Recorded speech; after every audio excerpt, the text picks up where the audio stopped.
출애굽기 15장 1절부터 8절까지.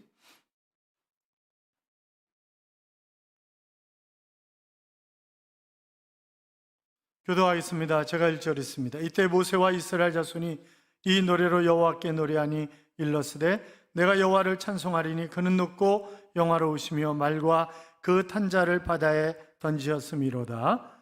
여호와는 나의 힘이요 노래시며 나의 구원이시로다. 그는 나의 하나님이시니 내가 그를 찬송할 것이요 내 아버지의 하나님이시니 내가 그를. 여호와는 용사이시니 여호와는 그의 이름이시로다. 그가 바로의 병거와 그의 군대를 바다에 던지시니 최고의 지휘관들이 홍해에 잠겨 깊은 물이 그들을 덮으니 그들이 돌처럼 깊음 속에 가라앉았도다. 여호와여 주의 오른손이 권능으로 영광을. 여호와여 주의 오른손이 원수를. 주께서 주의 큰 위엄으로 주를 거스리는 자를 엎으시니이다. 주께서 진노를 발하시니 그 진노가 그들을 지푸라기 같이 사르니이다. 주의 콧김에 물이 쌓이되 파도가 언덕같이 일어서고 큰 물이 바다 가운데 엉기니이다. 아멘. 같이 인사하겠습니다. 주의 이름으로 잘 될 것입니다. 더 잘 될 것입니다. 끝없이 잘 될 것입니다. 아멘. 예배의 자리에 나오신 여러분, 하나님이 여러분과 동행하심으로 이 한 주간도 행복한 좋은 날들이 될 줄로 믿습니다. 스타벅스가 사용하고 있는 로고는 그리스 신화에 나오는 이 사이렌의 상반신의 모습입니다. 사이렌은 아름다운 노래로 뱃사람들을 유혹하는 거죠. 그래서 배를 난파시키는 인어 요정입니다. 노랫소리를 듣는 사람이 헤어나오지를 못하는 거예요. 그래서 그 소리에 이끌리다가 암초에 부딪혀서 결국 죽음에 이르게 된다는 그런 전설을 가지고 있습니다. 당시 선원들은 사이렌의 재앙을 피하기 위해서 귀를 막 밀랍으로 틀어막고 막 그러는 거죠.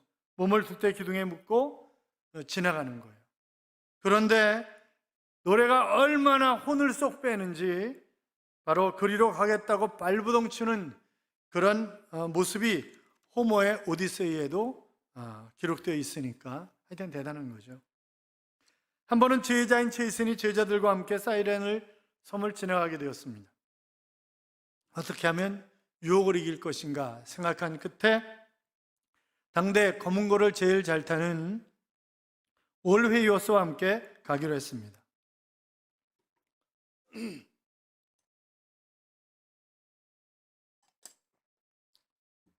죄송해요. 제가 코로나 걸린 건 아니에요.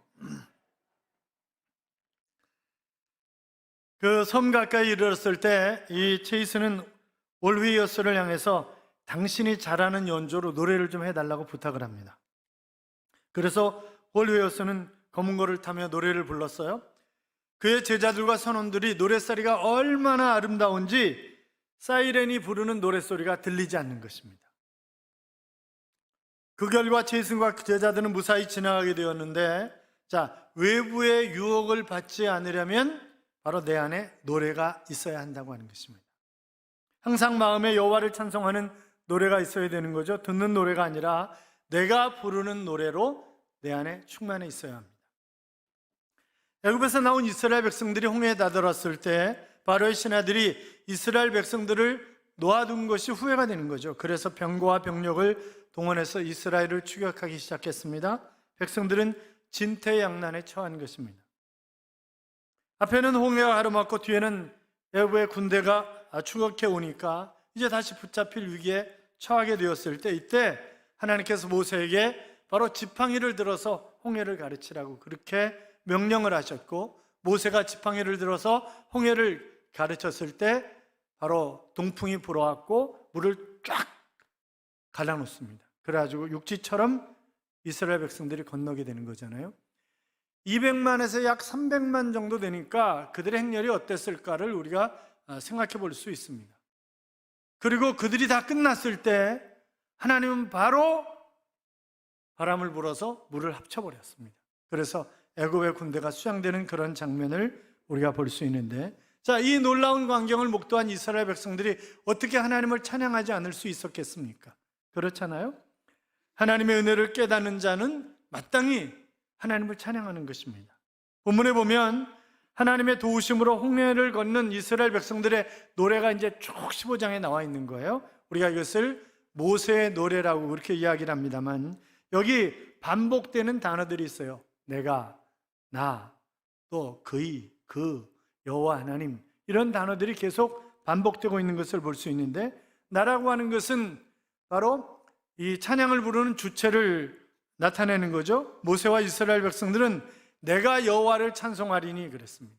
여러분, 우리가 여호와를 찬송하리니가 아니라 내가 여호와를 찬송하리니 라고 하는 거예요. 그러니까 우리가 부르는 찬송 이전에 내가 부르는 찬송이 되어야 한다고 하는 것입니다. 내가 먼저 감동이 되어 찬송을 불러야 합니다. 다 함께 노래를 불러도 바로 나의 노래로 찬송을 해야 하는 것입니다. 또 여호와라고 하는 단어는 찬송의 대상을 밝히는 거잖아요. 즉 모세의 노래는 하나님께 드리는 각 사람의 찬송이었던 것입니다. 우리는 호흡이 닿을 때까지 하나님을 찬양해야 합니다. 베풀어 주신 하나님의 은혜를 찬양해야 되는데, 그러기 전에 하나님의 하나님 되심과 하나님의 위대하심을 우리가 먼저 인정하고 찬송을 해야 하는 것입니다. 그럴 때 비로소 하나님을 향한 진실한 찬송이 되기 때문에 그렇습니다. 내가 여호와를 찬송하리니, 자, 내가 여호와를 찬송해야 될 이유가 뭐예요? 그것은 첫째로 바로 여호와 하나님이 나의 힘과 구원자가 되셨기 때문에 내가 그 하나님을 찬송하는 것입니다. 자, 2절 봐요. 같이 읽어요. 여호와는 나의 힘이요 노래심에 나의 구원이시로다. 그는 나의 하나님이시니 내가 그를 찬송할 것이요 내 아버지의 하나님이시니 내가 그를 높이리로다. 아멘. 자, 나의 힘이요 노래시기 때문에, 나의 힘이기 때문에, 나의 구원자이시기 때문에 노래하겠다, 그런 말을 하고 있죠. 나는 나를 포기하지 않는다라고 하는 책이 있습니다. 식물관에서 깨어나서 꿈을 이루기까지 기억을 만든 빅토리아 알렌의 이야기가 써있는 그런 책인데, 수영을 좋아했던 이 빅토리아 알렌이 11살 때 갑자기 자기 면역 질환으로 뇌 손상을 입게 됩니다. 극기야 의식 없는 식물 인간 상태가 되었어요.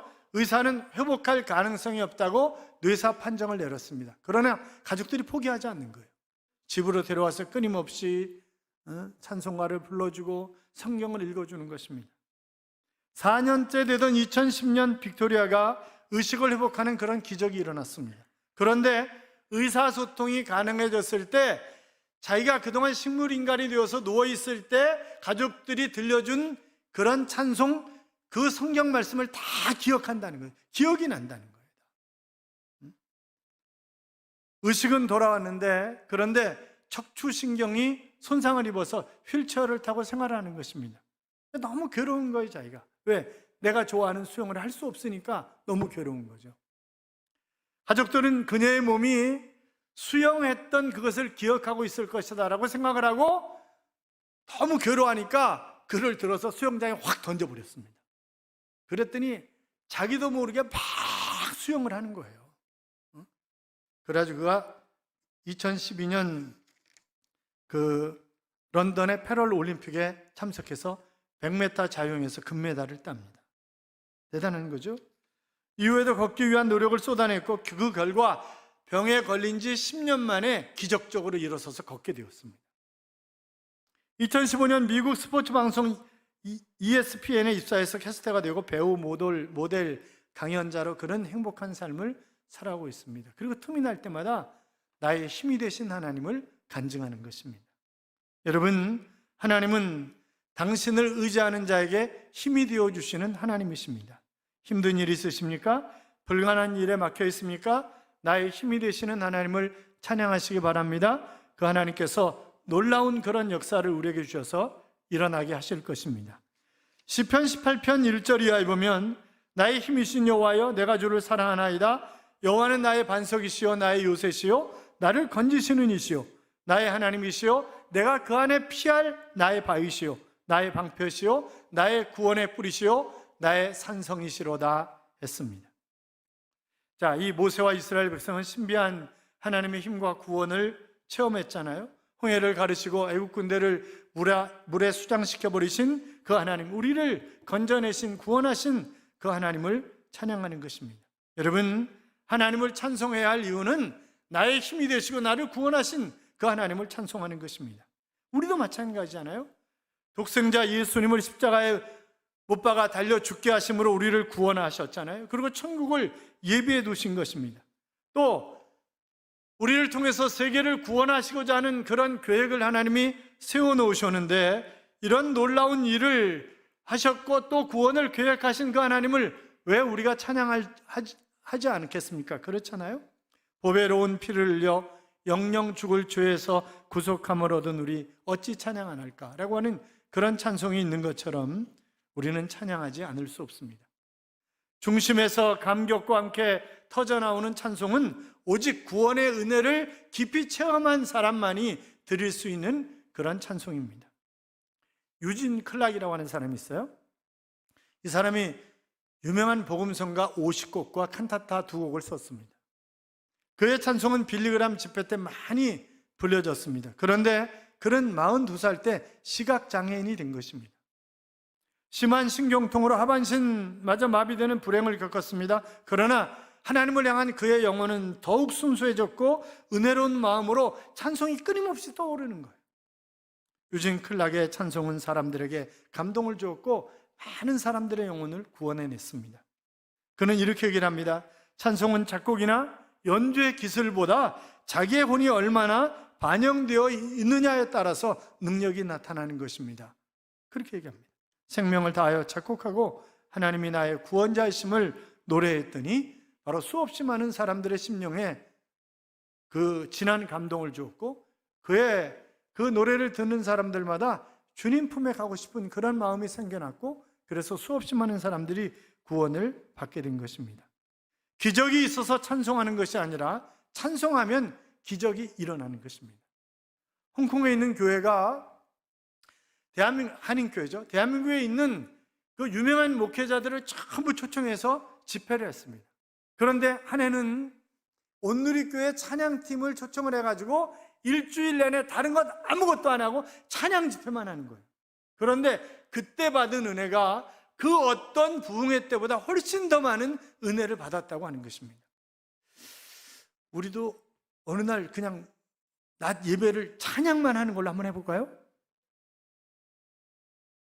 별로 얼굴이 그러신 것 같은데 5월 달에 가서 한번 그렇게 하도록 하겠습니다. 5월 달에 가서 한번 그렇게 해봐요. 그러니까 찬양대도 한 2곡 정도 준비하고 찬양팀도 한 2곡 정도 준비하고 외부에서 또 와서 하고 이렇게 해서 완전히 찬양 예배를 오전에 한번 드리는 그런 시간을 갖도록 하겠습니다.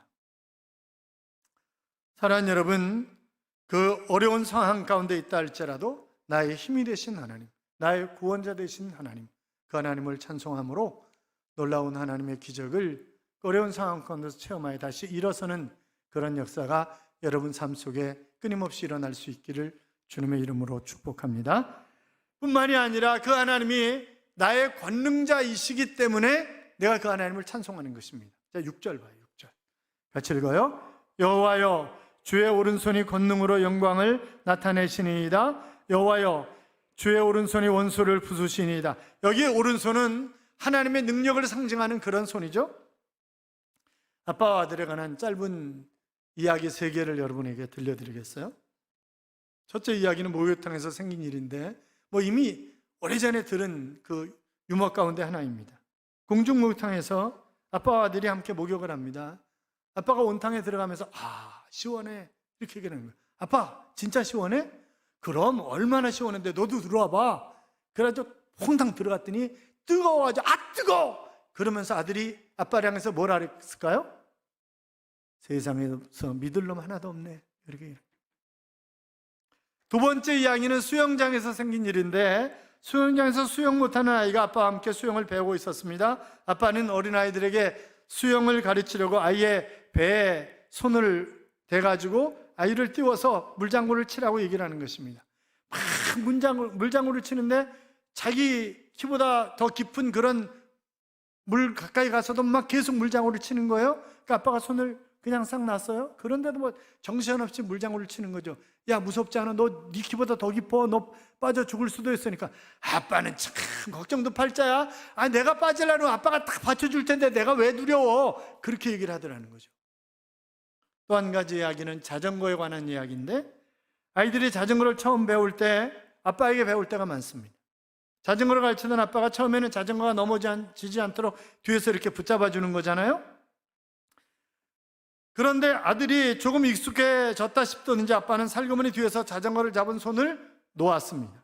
그런데 아이는 아빠가 넘어지지 않도록 붙잡고 있는 줄 알고 열심히 페달을 찌면서 달려가는 거죠. 그러면서 자기 혼자 자전거 타는 법을 배우게 되는 것입니다. 여러분, 세 가지 이야기가 우리에게 주는 교훈이 무엇입니까? 하나님이 그런 분이라는 거예요.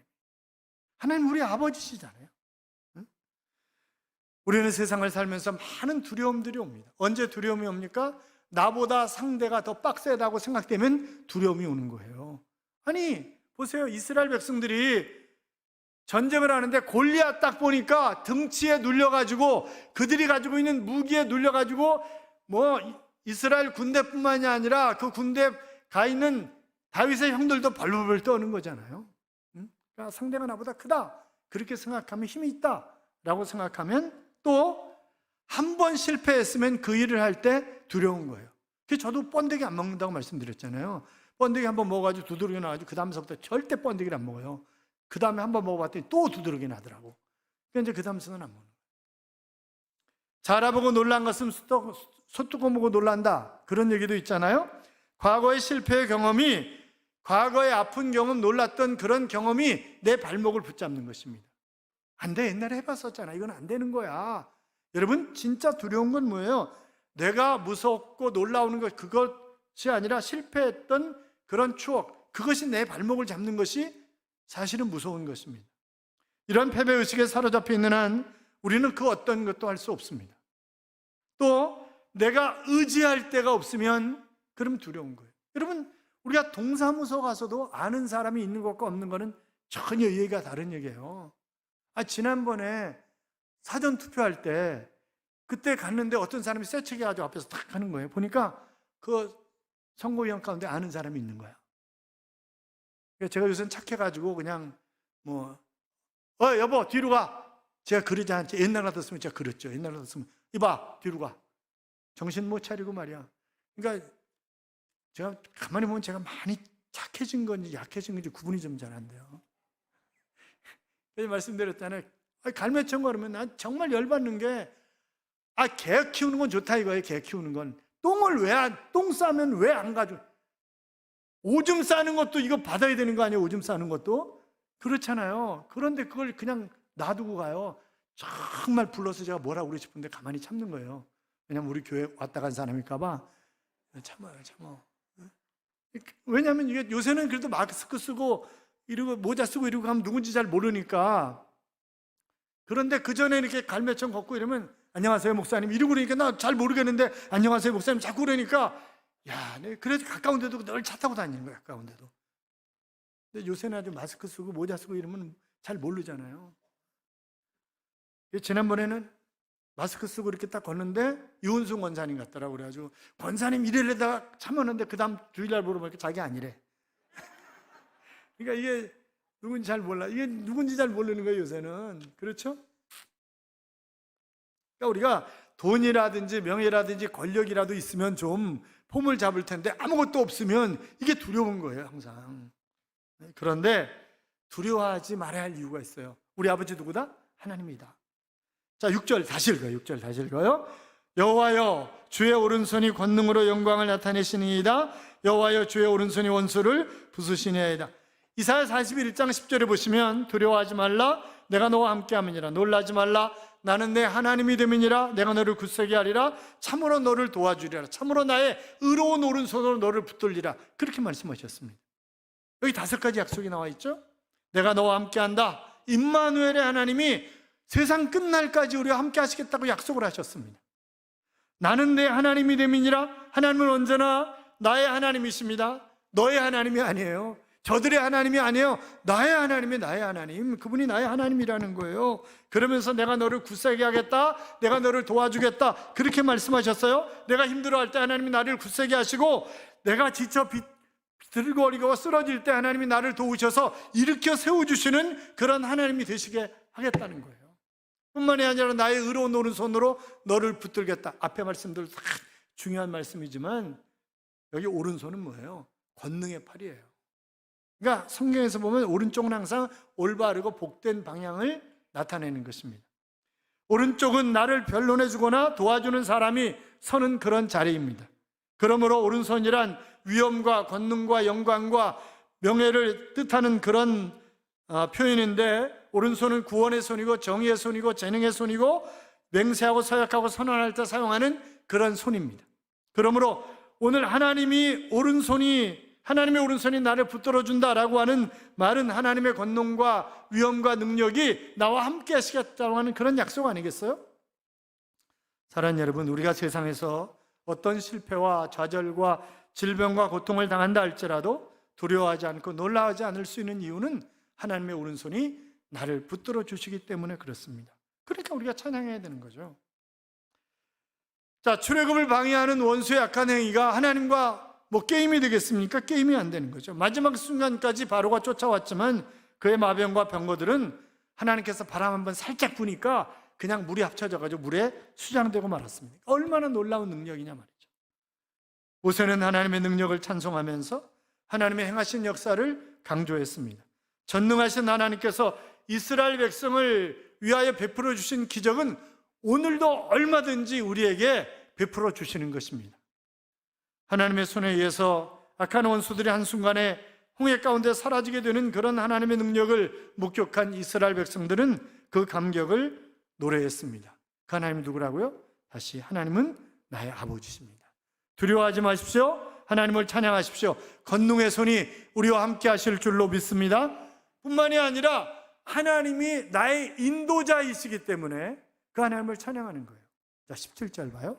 같이 읽어요. 주께서 백성을 인도하사 그들을 주의 기업의 산에 심으시리이다. 여호와여, 이는 주의 처소를 삼으시려고 예비하신 것이라. 주여, 이것이 주의 손으로 세우신 성소로소이다. 아멘. 여러분, 내가 계획한 대로, 내가 방향을 짜놓은 대로 이게 움직이면 얼마나 좋겠어요.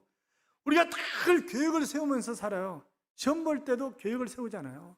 제가 그전에 군대 5년 갔다 와가지고 공부할 때는요, 그땐 장학금을 타지 않으면 안 되는 상황이니까 시험 볼 계획을 일주일 동안 어떻게 해서 시험 보기 직전에 모든 것을 다 완전히 끝내놓는 거예요. 그리고 시험 때는 가서 놀아, 도서관에서 막. 그러니까 아니 어떻게 맨날 노는데 성적은 좋으냐 도대체. 제가 노는 게 아니죠. 이미 다 끝내는 거예요. 계획을 세워놓고 다 끝내는 거죠. 여러분, 마찬가지잖아요. 취직을 할 계획을 세우고, 결혼을 할 계획을 세우고, 집을 살 계획을 세우고, 노후에 관한 계획을 세우고, 죽을 계획 빼놓고 나머지 계획 다 세우는 거 아니에요? 그렇잖아요. 그런데 계획대로 되냐고. 이게 계획대로 안 되는 거지. 우리가 지난 2년 동안 힘들었던 게 뭐예요? 그나마 그전에는 계획대로 이렇게 갔는데 지난 2년 동안 계획은 완전히 무용지물이야 이게. 그렇잖아요. 이제 풀릴 것 같다 그래가지고 또 이음만 장로한테 빨리 식당에 전화, 그 식당 하는 사람한테 전화 걸어가지고 식사 준비 시키라고. 그런데 또 아니야. 그러니까 계속 2주간 후엔 다 푼다며요. 마스크 빼는 건 빼놓고 가봐야 알아. 도무지 믿을 수가 없어. 그렇잖아요. 이게 안 되는 거예요. 다 계획대로. 잠언 16장에 보면 하나님이 이렇게 말씀하셨어요. 1절에 마음의 경영은 사람에게 있어도 말의 응답은 여호와께로 말미암느니라. 3절에 보시면 너의 행사를 여호와께 맡기라. 그리하면 네가 경영하는 것이 이루어지리라. 9절에 보면 사람이 마음으로 자기의 길을 계획할지라도 그 걸음을 인도하시는 이는 여호와시니라. 33절에 보면 제비는 사람이 뽑지만 모든 일을 작정하시는 분은 여호와시니라. 그러니까 우리가 내 지식, 경험 이거 가지고 소용없다니까요. 하나님이 틀면 틀어지는 거예요. 그렇잖아요. 하나님이 시온의 대로를 열어주시고 이래야 되는 것이지 내가 아무리 계획 짠다 할지라도 계획대로 되지 않아요. 그러니까 우리가 코로나를 통해서 깨닫는 것은 인생이 내 마음대로 되는 게 아니구나. 그것을 우리가 깊이 깨닫잖아요. 아니 어쩌면 경영, 계획, 제비 뽑는 일 자체를 하지 못할 수도 있다는 것 아니겠습니까? 그래서 코로나는 우리에게 할 수 있는 일보다 할 수 없는 게 많구나 라고 하는 것을 깨닫게 하셨습니다. 사랑하는 여러분, 지금 블레셋, 에돔, 모압 등 이 가나안 족속들, 그들이 이스라엘 백성들의 큰 장애물이었어요. 그들의 경험, 지식 이거 가지고 그들을 이길 수 없어요. 그들은 노예로 살아왔어요. 그들은 또 가나안 족속들은 아주 전쟁에 능한 사람들이에요. 그런데 무슨 계획을 세우겠어요 거기에. 그렇지만 누가 인도하신다? 하나님이 천사를 보내셔서 맨 앞에 서서 진두지휘 하시는 거예요, 전쟁을. 그래서 우리가 가나안 전쟁을 성전이다, 홀리워다 이렇게 얘기를 하잖아요. 그 하나님이 우리와 함께 하시는 거예요. 사랑하는 여러분, 두려워하지 마십시오. 하나님을 찬양하십시오. 존 넬슨은 영국 교회가 감리교도들을 박해할 때 블러스포스의 지하 감독에 투옥이 되었습니다. 그런데 그 감옥은 도살장 지하에 있는 거예요. 그러니까 도살장에서 소, 돼지 이런 걸 잡으면 그 피가 그 밑으로 흘러내리는 거예요. 그러니까 피냄새, 여러 가지 냄새들 때문에 정신을 차릴 수가 없는 거죠. 그런데 자기가 정말 하나님을 깊이 찬양했더니 냄새가 안 나더라는 거예요. 그래서 자기는 날마다 하나님을 찬양하면서 정말 그 지하 감옥이 천국이었다 이렇게 얘기를 하고 낙원이었다고 그렇게 고백을 하고 있어요. 사랑하는 여러분, 혹시 우리가 지금 코로나라고 하는 어둠에 갇혀 있는 것이 하나님의 뜻에 불순종하고 내 고집을 내세우고 나의 계획과 방향대로만 가려고 하다가 이 코로나라고 하는 풍랑을 만난 것은 아닌지 우리 자신을 가만히 되돌아보아야 합니다. 하나님께서 요나를 큰 물고기 속에 집어넣으신 것이 요나를 죽이려고 하신 것이 결단코 아니잖아요. 하나님의 뜻을 깨닫고 방향을 바꿔서 니느웨에 가서 다시 그가 하나님의 말씀을 전하도록 하기 위해서 자기 사명을 깨닫도록 하기 위해서 하나님이 그렇게 하신 것 아니겠냐 이 말이죠.